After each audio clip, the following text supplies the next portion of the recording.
didn't practice who was going to go first. Did you just notice that? Okay. I'll start quickly. I just want to say thank you for having us here. I'm happy to be talking with Yorke on the Bondi bond. And thank you for being here. Thanks for coming into our community. Yes.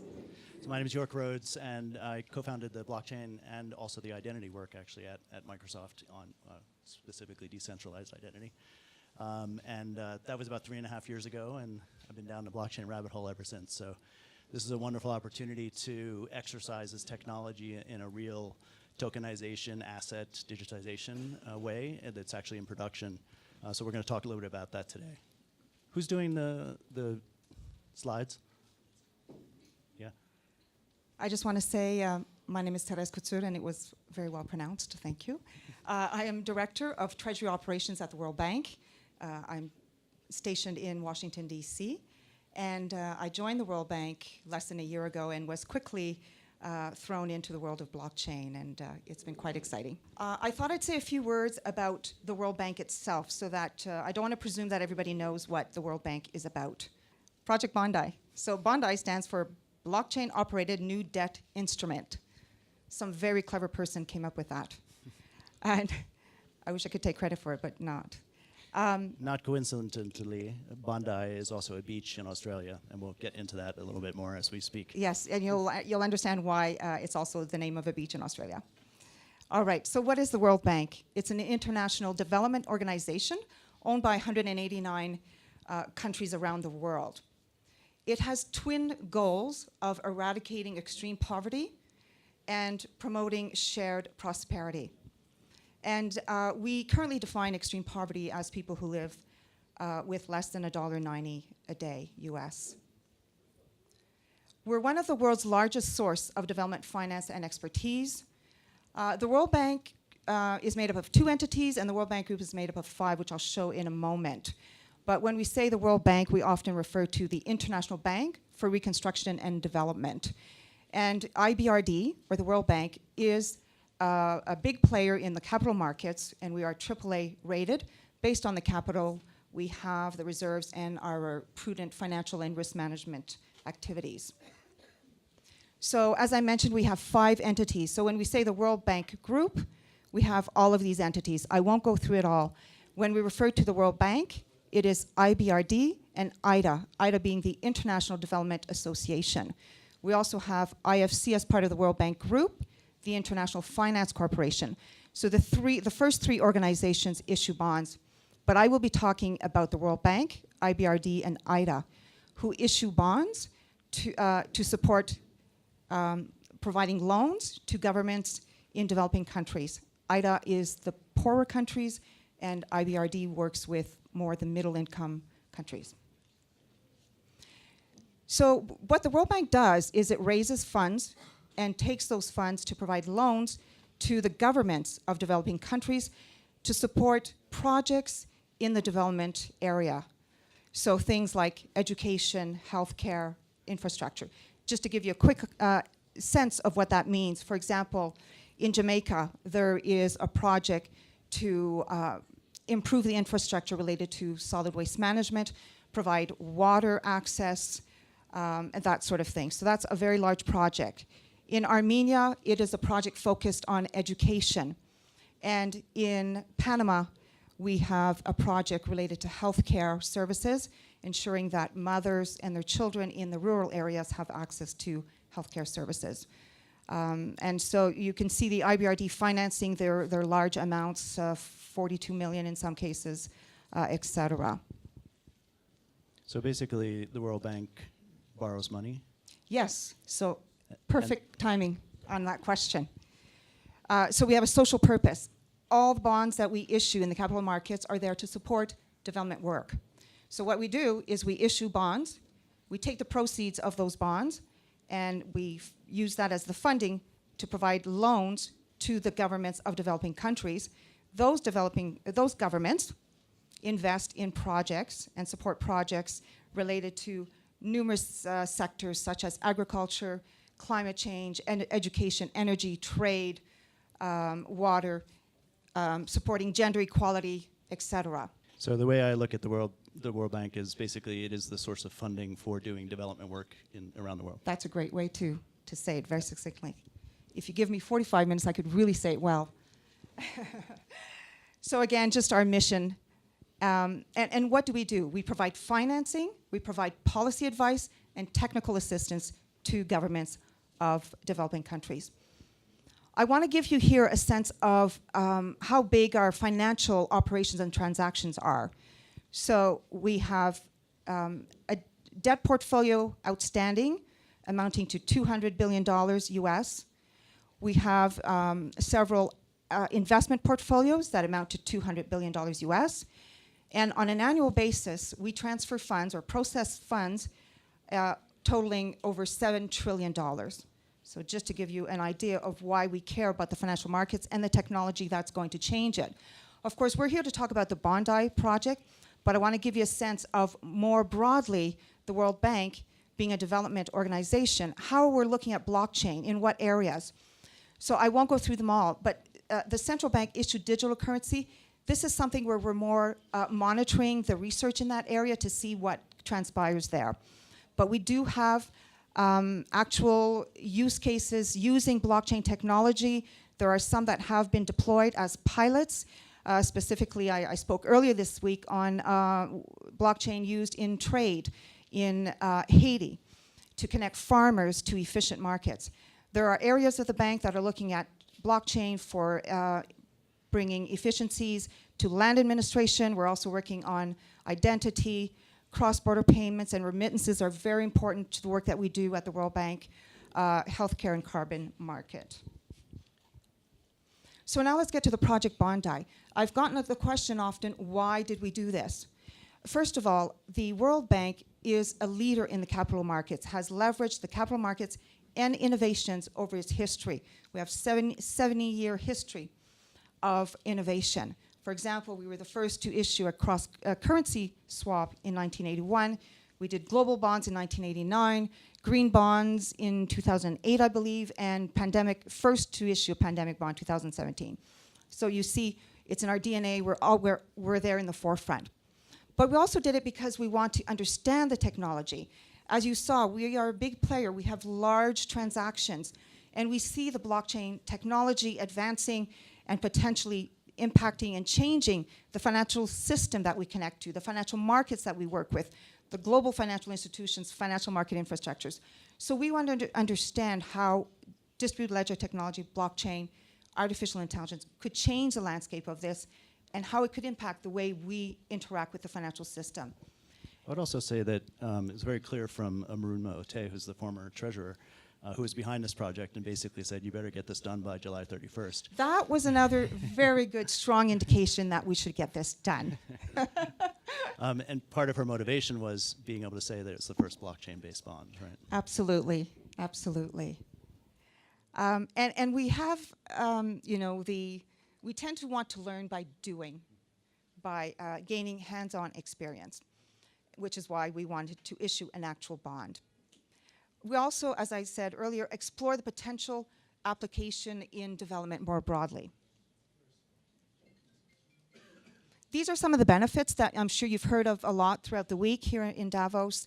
One of the ones that is closer to my heart, because I work in the back office, right? So the back office is where we transfer ownership, or we enable transfer of ownership of financial instruments and funds, and the transfer of funds.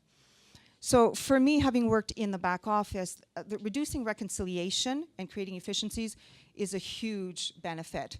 If you consider today all of the participants in this chain, where you have the investors, their dealers, their custodians, the direct participants of financial market infrastructures, such as central securities depositories, clearinghouses, and then you have the issuers. They're all linked. And they all have their own registers, and they all have their own ways of recording coupon payments and ISIN numbers, et cetera, in their own formats.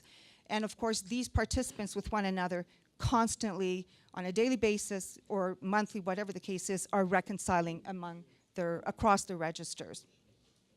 So having one version of information that we can all access directly is hugely beneficial. So if I look at this on the left-hand side is kind of how it works today, all the participants that I just mentioned. In fact, this is a more succinct one. There are more participants than what listed there.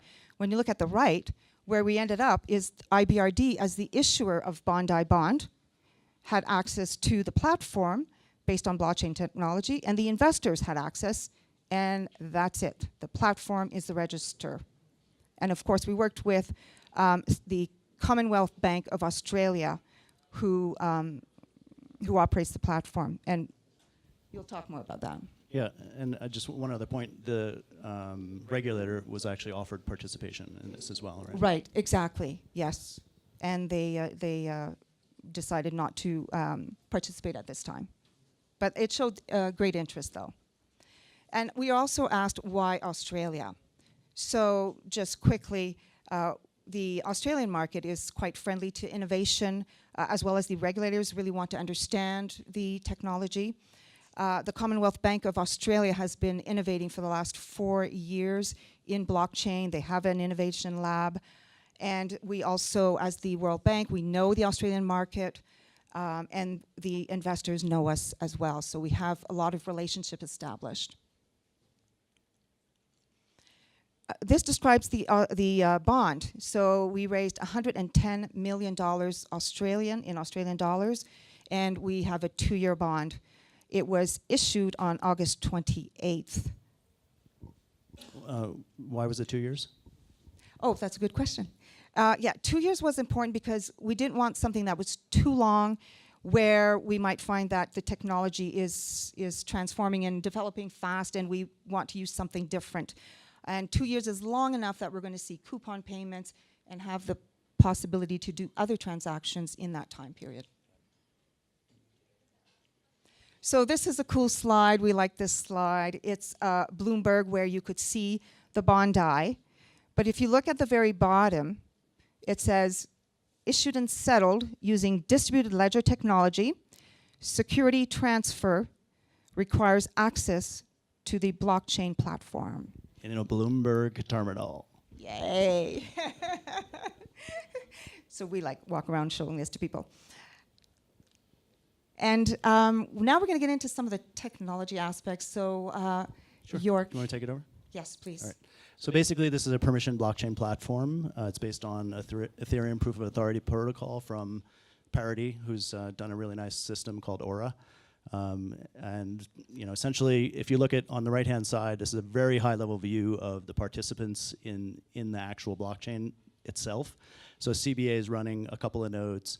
CBA stands for Commonwealth Bank of Australia, and World Bank is running a couple of nodes. And so when we were introduced to this project, part of the World Bank's mandate for us was essentially tell us that what this code is doing is actually what it's doing. So it's sort of a full bottom to top review of something very complicated called smart contracts. There are about 14 different smart contracts in the system, and not knowing this technology well, like most people don't today, you need to really take a careful look at not only what is it doing what it says is doing, but is it actually looking at the edge case problems that we've seen on these platforms before. So looking at best practices and things like that. So we basically came in actually fairly late to this project. CBA had been working on this probably for about a year and a half. In terms of developing, the code base and the concepts, and then obviously getting World Bank up to speed on that. But it's it's been a phenomenal relationship. I'm going to go a little bit more detail into this. Key features: basically, we're doing a bond auction on blockchain.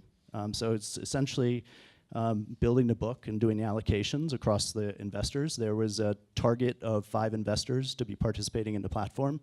The investors, to be clear, they participate via web interface. I'll show you a brief view of that. And then they basically settle into what each investor is getting. They actually were oversubscribed, so they got 7 investors instead of 5, which is awesome. And actually, the value was oversubscribed as well, yes. Right? Yeah. Okay. So we all know the capabilities of blockchain, right? So this is applied specifically to a bond. So things like having an audible, immutable transactions, across the parties, a regulator view if desired by the regulator. It's all the things that we talk about all the time actually actualized, right, in terms of this. So this is a user interface that, this happens to be a sort of a reporting screen, but when I first asked to do a UX review of the system on the trading floor at the Treasury, it was kind of a disaster. So I said, well, maybe you should come back tomorrow when this is actually going to work. So it was very much of a fast-paced, iterative process that was going on, and a lot of fun to work under the July 31st deadline. So from a very high level or less high level architecture, on the left-hand side, you have essentially, what does a full stack, blockchain node implementation look like from the web application at the top down to the business logic and obviously APIs and databases and things like that into the nodes at the bottom. And this is actually a common deployment. It happens to be using Kubernetes, and we'll get into that in a second here. And so basically everyone's running the same code, and that's pretty important. So for example, if a new investor comes into the system, they want to validate that the code is the same and it hasn't been changed since this was originally reviewed as well. We've had that experience lately. So this is actually a full left to right, what we call a Devops pipeline for deployment, and this happens to be using Kubernetes. For those of you who understand that technology, it's a container technology. It's an open source container technology which we've implemented on Azure. And you can see on the right-hand side is basically the same stack that you saw before, and this is just how you actually get this deployed all the way from the CBA GitHub repository into production at World Bank. You want to talk about next steps? Sure, I'll talk about next steps, but I do want to preface to say that these are potential next steps, so don't hold us to all of this. But we are interested in looking at, so we did the primary issuance, looking at potentially doing a secondary market trade. Other things we could do is reopen the bond and issue it to new investors, so bring on additional investors onto the platform. Perhaps further down the road, would we want to do issues in other jurisdictions? So I think that one's a little bit further out. And looking at some of the enhanced reporting, analytics, that sort of thing. Did you want to add something? No, I don't think so. Okay. So there's a project video, if you guys could kick that off on the AV team. This is a video that the World Bank put together. There's actually other videos online that CBA put together as well, and this just does a sort of a nice wrap up. Oh, I'll come back. World of finance. We are at the start of a digital revolution. The market for sustainable investing has evolved, while the industry has become more digital. Database technologies for financial products are still a black box. Imagine if we could use technology to provide large-scale financing to fund the projects that make the world a better place, while also making the financial transactions behind those projects more efficient, transparent, and secure. What if we could simplify the investment process and design new market structures that could one day streamline financial transactions in every corner of the globe? What if instead of taking days to complete transactions, we could do it in seconds? What if investors could trade the highest quality investments faster, at a lower cost, and with reduced risk? The revolution started with the world's first digital bond, Bondi, the first issue of a bond using blockchain technology. Bondi has been issued by the World Bank in Australian dollars on a platform developed by the Commonwealth Bank of Australia. By using a blockchain, instead of registering transactions in a central system with a stored ledger, there is a single verifiable continuous record of information, a resilient distributed asset register, a single source of truth. As the blockchain is secured, only those with permission can access the records.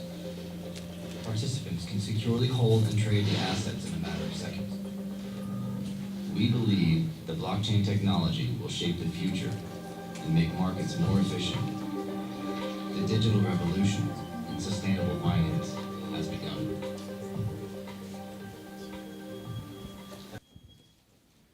Thanks.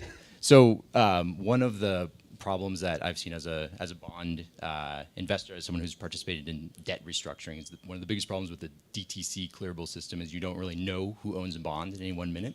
So you have to do any kind of amendment or debt restructuring. it's very, very hard to coordinate among bondholders to come to decisions about what to do with the bonds. So my question is, I see a way through this platform for bondholders after an issuance to decide, for example, let's say this wouldn't apply to the World Bank because it's obviously a very good credit, but let's say a government issues these bonds and it gets into distress. And there would be an easier mechanism than there currently is to coordinate among bondholders to make decisions about what to do about that. Is that something you're thinking about on the platform? So I haven't actually heard that as a future feature, but it's a great suggestion. Basically use the qualities of blockchain to enable governance, essentially, and decision making. It's a great idea. Thank you. One of the things that I actually suggested recently to CBA was they asked us to come and do another code review to verify for a new participant in the bond that they're thinking about doing, to basically provide due diligence that, hey, the code hasn't changed. And I said, well, why don't you just check it into the blockchain and we'd know right away, right? You wouldn't need me to come back. Right? So, you know, as one of the missions that I look at from a Microsoft perspective as a large enterprise, relatively trustworthy provider in the market, is to actually help enterprise cross the chasm. And if you look at the internet as an example, enterprises did not jump on the internet to do e-commerce transactions in 1996, right? They played with the TCP/IP technology and the whole full stack for quite a bit of time before they got comfortable with that and before consumers got comfortable with, you know, transacting over the public internet. This is a very similar journey where we will never get to the public blockchain if enterprises do not do things like this.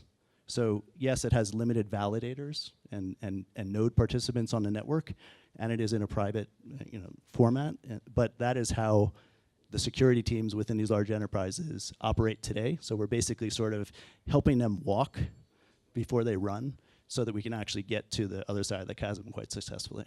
So to be blunt, then political ramifications are the only reason why you didn't go the public blockchain route? Or is there a technological reason? In this particular example, there was no technological limitation in terms of things like speeds of transactions or anything like that.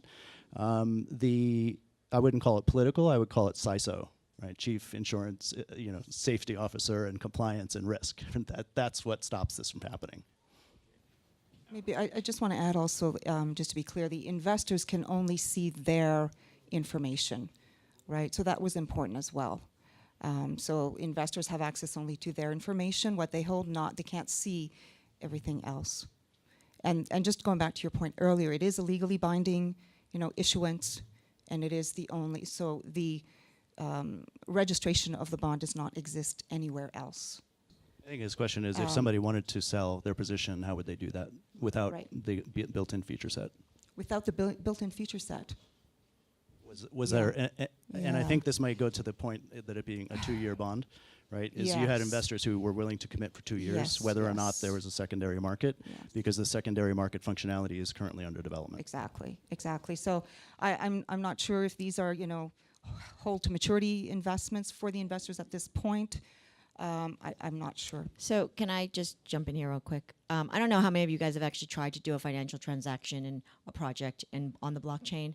It is incredibly difficult. You take out and eliminate in the first step every major variable you can. The fact that the World Bank has even gotten this off the grounds in production mode is astonishing and amazing. I think we should credit the World Bank for doing that, because here's the reality. Down the road, it allows for the features like selling into a secondary market, like putting it on a blockchain, public blockchain, like doing other issuances that might layer into it or making amendments. But here's the reality of working at organizations like this.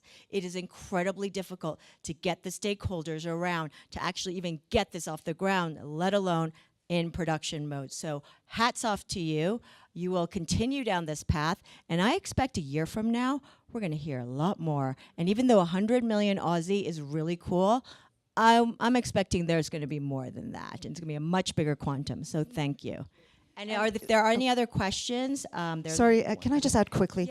Because you touched on this, but working with the investors was a big upfront investment as well, and collaboration, right? So we were looking for investors that were willing to innovate with us and work on this new technology.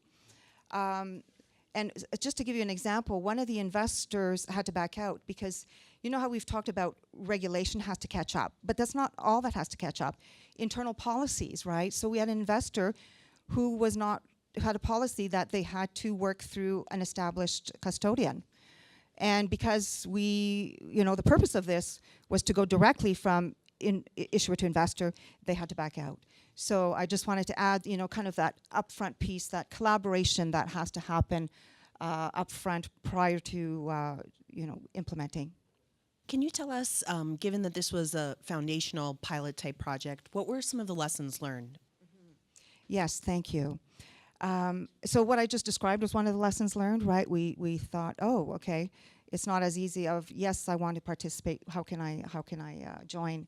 The collaboration aspect cannot be overestimated, right? It required so much collaboration. That's why we brought in the expertise that Yorke and his team could offer from Microsoft for the technical aspects. So you're looking for experts. We had legal involved. Legal was a big part of this. So and collaboration inside of the World Bank as well was a big piece of it. What else can I say about lessons learned? Do you have anything you want to add? I would say that you need the executive sponsor. The fact that Arunma, the treasurer, was basically saying July 31st, and you better get it done. She was really talking to her IT team, right? She's saying, don't delay me. The fact that it got done in August was actually part of the negotiation with the IT team to say, hey, we need a couple more weeks here to really make this solid. So you need the executive driver. I think the other thing that you need is really agile partners, notwithstanding the custodian example, but you also need agile technology partners who can really jump into things quickly and Oh, you just turned it off. jump quickly and move quickly through at the pace someone who wants to deliver something on a specific date. The other thing I want to add is, we started with a project that was manageable, right? So it's sort of like you think big, but you start in smaller steps.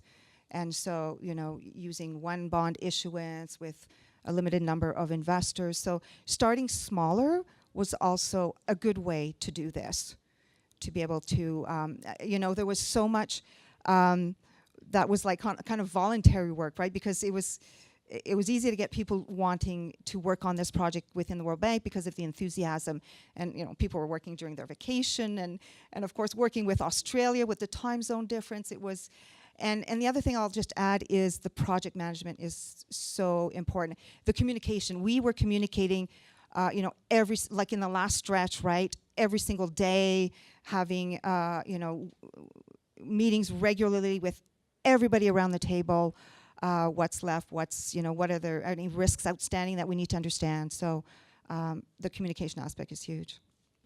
Thank you. Thank you.